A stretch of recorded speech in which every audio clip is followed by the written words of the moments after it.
जब वॉर चलती है ना, जैसे कि अभी चल रही है, तो तब सिर्फ जंग बैटल ग्राउंड पे नहीं लड़ी जाती, जंग लड़ी जाती है नैरेटिव्स की। जैसे कि अभी अलग अलग नैरेटिव चल रहे हैं, अमेरिका का नैरेटिव, इजराइल का नैरेटिव और एक तरफ ईरान का नैरेटिव। एंड भाई हम इंडियन से बेहतर कौन जानता है कि नैरेटिव वॉर कैसे लड़ा जाता है, क्योंकि हमारे पास है एकदम ही शक्तिशाली महावीर, एकदम रिपब्लिक टीवी और टाइम्स नाउ नव भारत, जिन्होंने नैरेटिव के वॉर में तो एकदम पाकिस्तान को हरा दिया था, क्योंकि हमने जाके फोड़ दिया था उनका कराची पोर्ट, फिर हमने बलूचिस्तान को भी कैप्चर करवा लिया था, केटा ही गिर चुका था, बलूचिस्तान पूरा अलग हो चुका था in that war. And narrative war असल में हार गए थे हम वो वाला इसी बेवकूफी की वजह से। तो भाई आपको बताने का यहाँ पे मकसद सिर्फ इतना ही था कि भाई एक नैरेटिव वॉर भी चल रहा है। सबसे पहले देखते हैं कि अमेरिकन नैरेटिव और इजरायली नैरेटिव क्या कहता है।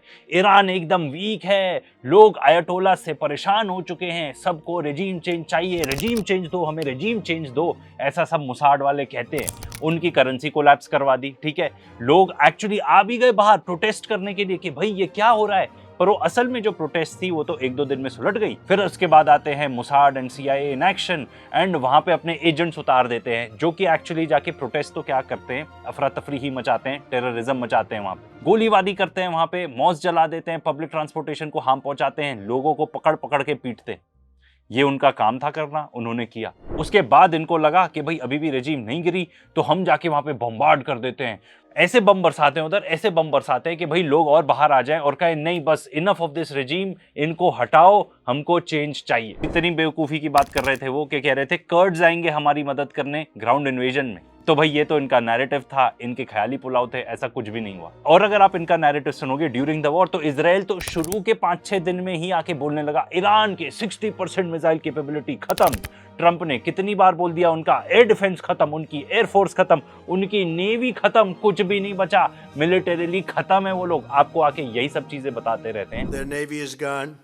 24 ships in 3 days. That's a lot of ships. Their anti-aircraft weapons are gone.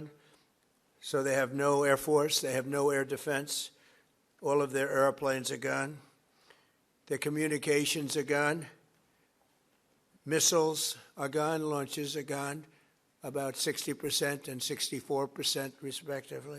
इनका जो एडमिरल कूपर है, जो कि सेंटकॉम का कमांडर है, वो आके कहता है हर बार आके हमने इतने इतने टारगेट सेट कर दिए, इतने हजार टारगेट्स। क्या करोगे उन टारगेट्स का? कौन से टारगेट्स क्या हुआ एंड कौन से टारगेट्स इन्होंने हिट किए, हमें वो भी पता है। मिनाम में जाके गर्ल्स स्कूल को जाके हिट किया इन्होंने। तो भाई ये इनका नैरेटिव है। अब आगे जाके देखो, इनके पास ऐसे बेवकूफ टाइप के लोग हैं, जैसे कि इनका वॉर मिनिस्टर पीट हेग्सेथ। ये basically Arnab Goswami of United states of America है, पर अमेरिका की डेमोक्रेसी इतनी ज्यादा तेल लेने जा चुकी है कि ये बंदा एक्चुअली वॉर मिनिस्टर बन चुका है। अब वहां पे डिफेंस मिनिस्टर है, वॉर मिनिस्टर, ये भी नहीं समझ में आता। पर आप इसके कुछ बयान सुन लो यार, एडिटर एक दो सुना दो यार इनके। Death and destruction from the sky all day long. This was never meant to be a fair fight. And it is not a fair fight. We are punching them while they're down, which is exactly how it should be. And as President Trump said, more and larger waves are coming. We are just getting started. We are accelerating, not decelerating. Iran's capabilities are evaporating by the hour, while American strength grows fiercer, smarter, and utterly dominant. More bombers and more fighters are arriving just today. सुना आपने? Destruction from the skies, day and night, day and night. बंदा तो wrapper बन जाना चाहिए था यार, इसको क्या वॉर मिनिस्टर बना दिया, डे एंड नाइट। एंड इतना ही नहीं, रिपोर्ट्स आई हैं बकायदा। तो भाई इनके जो आर्म्ड पर्सनल लोग हैं वो खुद ही जाके कंप्लेंट कर रहे हैं कि भाई हमको इस टाइप के मैसेजिंग दी जा रही है कि in the divine name of God Armageddon आने वाला है, बस पूरी दुनिया तबाह होने वाली है। जीसस क्राइस्ट का नाम लेकर इनको भेजा जा रहा है तबाही मचाने के लिए। भाई ये वेस्टर्न जिहाद नहीं है तो क्या है? और इनको तो बताऊं ढंग से इस टाइप का नैरेटिव चलाना भी नहीं आता, इस टाइप का ढंग से प्रोपेगेंडा भी नहीं चलना आता। पल्प फिक्शन मूवी है एक बड़ी फेमस, उसमें एक डायलॉग होता है, इनको लगता है कि वो तो बाइबल का वर्स है, तो वो आके जपने लगे ये लोग कि भाई ये तो बाइबल में लिखा है। ऐसा मूवी का डायलॉग लाके चेप दिया और बता रहे हो कि वो बाइबल में लिखा है। Ezekiel 25:17. Ezekiel 25:17. The path of the righteous man is beset on all sides The path of the downed aviator is beset on all sides by the iniquities of the selfish and the tyranny of evil men. by the iniquities of the selfish and the tyranny of evil men. Blessed is he who in the name of charity and goodwill shepherds the weak through the valley of darkness. Blessed is he who in the name of camaraderie and duty shepherd the lost through the valley of darkness. For he is truly his brother's keeper and the finder of lost children. For he is truly his brother's keeper and the finder of lost children. I will strike down upon thee with great vengeance and furious anger those who attempt to poison and destroy my brothers. And I will strike down upon thee with great vengeance and furious anger those who attempt to capture and destroy my brother. And you will know my name is the Lord when I lay my vengeance upon thee. And you will know my call sign is Sandy 1 when I lay my vengeance upon thee. And अब देखो, अब cease fire हो गया, इनकी एकदम हालत खराब हो गई वॉर में, इनके बेसिस खत्म, रेडार्स खत्म, इनके जो फाइटर जेट्स हैं जो ये बता रहे थे कि भाई एयर डिफेंस खत्म कर दिया हमने ईरान का, वो fighter jets they were getting taken down by air defence. Straight of Hormuz खुलवाने की बात छोड़ो, जो ब्लॉकेड भी इंप्लीमेंट कर रहे हैं ना ये लोग, ज्यादा पास भी नहीं जा सकते, अराउंड आई गेस 1000 माइल्स नहीं जा सकते off the coast of Iran, क्योंकि बेसिकली एक बैलिस्टिक मिसाइल आके फोड़ फाड़ देगी इनकी शिप्स, जो ऑलरेडी हो चुका है इस वॉर में। तो ये तो भाई वॉर की कहानी हो गई, ये लोग हार गए। अब करंट नैरेटिव इनका क्या है? ईरान में तो एकजुटता ही नहीं है, वहां पे लीडर्स ही नहीं है कोई, वो सब खत्म है।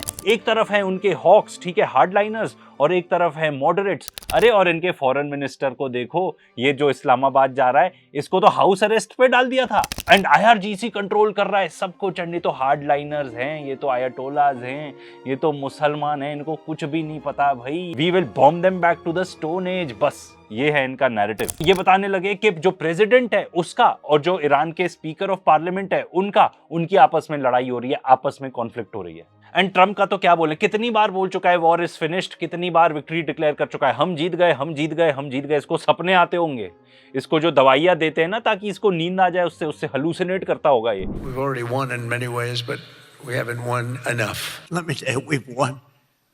You know, you never like to say too early you won. We won. We won the bet. In the first hour, it was over. Well, I think we're going to end it. I can't tell you for sure. You know, I don't like to say this. We've won this. This war has been won. They're defeated. They can't make a comeback. We're free to roam over their cities and towns and destroy all of their crazy nuclear weapons and missiles and drones that they're building, and we're doing that. We've beaten and completely decimated Iran. They are decimated.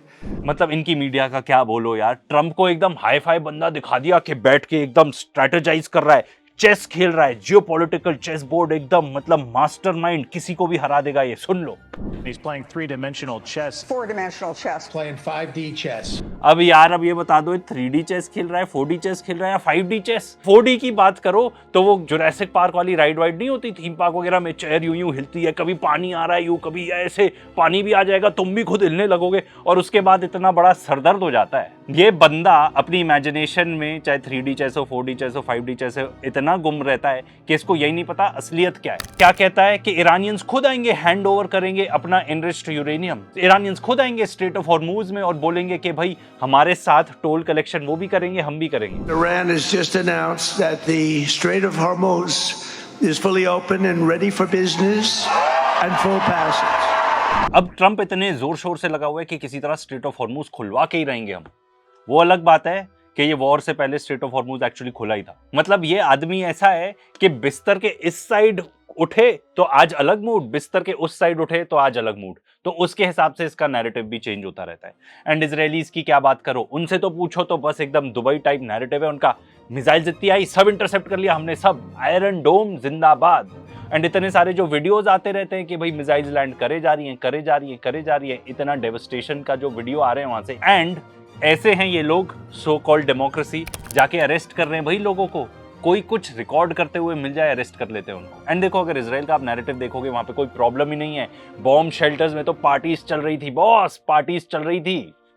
जिस तरीके से आके गोवा में party करते हैं ना, वैसी करने की कोशिश कर रहे हैं, पर अगर आप ध्यान से देखोगे तो उनकी हालत बहुत ज्यादा पतली है, बहुत ज्यादा। एंड वहां पे तो डेटिंग चल रही है भाई, underground dating. Oh my god man, these Zionists are so cool. ऊपर बम बरसते, हमको कोई फर्क पड़ता ही नहीं है, हम तो डेटिंग करते हैं बॉस, नीचे।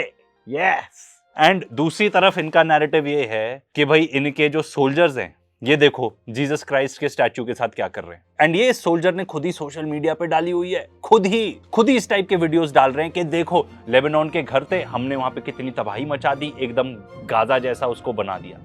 देखो किसी का घर है, किसी का किचन है, हमने उनका किचन ही हथिया लिया एंड हम वहां पे खाना बना रहे हैं, क्योंकि 3000 साल पहले भगवान ने इनके नाम पे रजिस्ट्री करा के दी थी ना पूरी दुनिया की। असलियत तो ये है कि हमने बहुत सारे वीडियोस बनाए हैं, आप उसको जाके चेकआउट करना प्लीज, ठीक है। बार बार रिपीट करने से कोई वो नहीं है। असलियत ये है कि जो प्लैनेट लैब्स बेसिकली एक कंपनी है जो सैटेलाइट इमेजरी रिलीज करती है वहां पे उस पूरे रीजन की, उसको इनडेफिनेटली मना कर दिया कि आप नहीं रिलीज करोगे, यहाँ पे फोटोज नहीं देख सकते आप और हम नहीं देख सकते। जिनको पता करना है, जैसे कि ईरानियंस हो गए, रशियंस हो गए, चाइनीज हो गए, या और भी कोई सरकारें हैं जिनकी खुद वहां पे सैटेलाइट्स हैं, वो तो खुद पता कर चुके हैं कितना डैमेज हुआ है, सब कुछ उनको पता है। आप और हमको ना पता चले इसलिए ये सब किया जा रहा है। CNN न्यूज का ये देख लो, यहाँ पे बता रहे हैं कि भाई मिसाइल्स तो गिर रही हैं but we are not allowed to show. So as we're talking, I will just say, and we're not going to show this live because we don't show this live, but I do see interceptors going up from where I can send. We just saw one go up there. We're not showing you that because we're not going to show. The Israeli government does not allow us or want us to show where that may have come up, that interceptor. But I've not seen it intercept anything. किस तरीके से ये journalist को मार रहे हैं वहां पे ताकि असली रिपोर्टिंग ना बाहर आ जाए। या ठीक है, ये जर्नलिस्ट को टारगेट किया, ठीक है, एयर से टारगेट किया, उसके बाद ये लेबनीज जर्नलिस्ट कुछ को तो they could have been saved, उनको एक्चुअली उन्होंने ट्रैप किया। रेड क्रेसेंट आ रहा था उनको बचाने के लिए, उनको आने भी नहीं दिया। दे मेड श्योर कि वो जर्नलिस्ट का मर्डर कर दें। तो भाई ये तो आपने सुन लिया नैरेटिव एक साइड का। अब आप देखो ईरान का नैरेटिव क्या कह रहा है। वो कह रहे हैं, अगर मीडिया की बात करें तो CNN को कह रहे हैं आप आइए, कोई भी इंटरनेशनल मीडिया आप आइए, आप दिखाइए कि कैसे इन्होंने ऑयल डिपोज को, ऑयल स्टोरेज डिपोज को बॉम्बार्ड किया, ये हमारे साथ क्या कर रहे हैं। वो कहते हैं आइए देखिए कि मिनाब स्कूल में जहाँ पे वो 160 से भी ज्यादा गर्ल्स मारी गई हैं, छोटी बच्चियां, उनके साथ क्या हुआ, आप आइए दिखाइए। वहां पे उनके पेरेंट्स की क्या हालत है, आइए दिखाइए। आइए दिखाइए किस टाइप की तबाही अमेरिकन यहाँ पे मचा रहे हैं, इजरायलीज यहाँ पे मचा रहे हैं। ईरान के नैरेटिव की और क्या बात करें भाई, ये आदमी तो छाया हुआ है सब तरफ। ये जो IRGC के स्पोक्स पर्सन है, ठीक है, हर जगह छाए हुए हैं। इनकी ये क्लिप तो बेस्ट है। Aitaram, you are fired. You are familiar with this sentence. Thank you for your attention to this matter. The central headquarters of Khatam al-Anbiya. और इनके लेगो वीडियोस, वाह भाई वाह, वाह भाई वाह, मतलब they are a rage. And ये तो सब बड़े एक्सपर्ट्स भी आके बताते हैं कि भाई जो ईरान के लेगो वीडियोस है ना, वो ज्यादा सच बयान करते हैं than the American politicians. And ये वाला तो वीडियो मेरा बेस्ट है यार, इतना रेज किया है ऑनलाइन। देखो ट्रंप अपने आप से नेगोशिएट कर रहा है। I'm going to talk to the Ayatollah now to resolve the Strait of Hormuz issue. What's the price of oil? Dad, please be patient a little longer.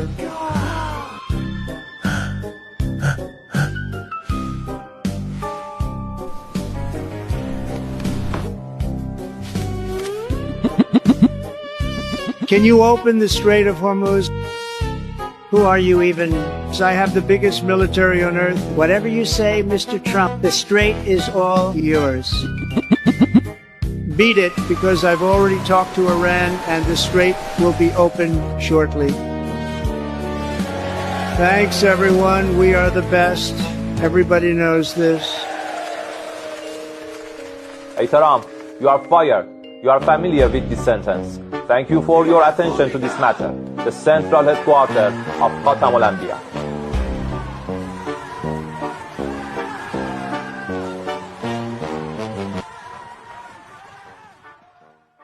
And एक और ये वाला वीडियो है, इसकी लिंक हम दे देंगे। किस तरीके से जब ये बता रहे थे कि हमने पायलट को रेस्क्यू किया, हमने ऊपर से देखा कि एक हार्ट बीट थी, आसपास कोई भी नहीं था।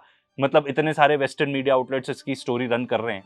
स्कॉट रिटर ने आके खुद ही बताया कि भाई ऐसा कुछ भी नहीं है, ये सब कहानी परोसी जा रही है। एंड यहाँ पे ईरानियंस की दाद देनी पड़ेगी कि जब 2025 में कॉन्फ्लिक्ट हुआ था, वो जो 12 डे वॉर, तब उनके यहाँ से कोई प्रॉपर कवरेज ही नहीं आती थी, बिल्कुल भी समझ में नहीं आता था क्या हो रहा है।